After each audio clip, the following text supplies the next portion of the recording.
Imagine this. Today, millions of cars race down roads across the world. But do you know?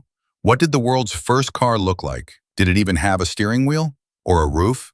And the biggest question, who drove it and how?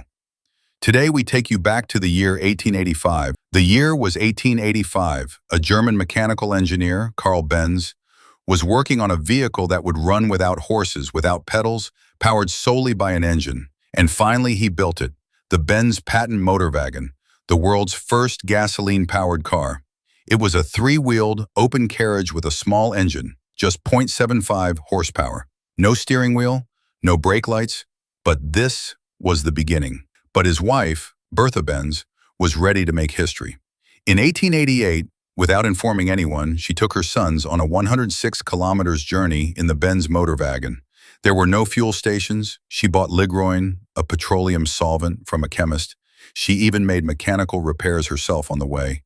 And just like that, the world's first long-distance car journey was recorded. Benz's invention paved the road. Then came Henry Ford, the assembly line, and soon cars became accessible to everyday people. But it all began with one man's idea and one woman's courage.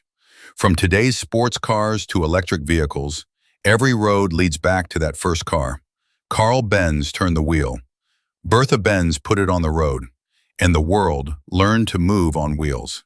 If you want to discover the first of everything in history, subscribe to First Ever Files, because every great thing begins with a beginning, and we bring you the files of the first.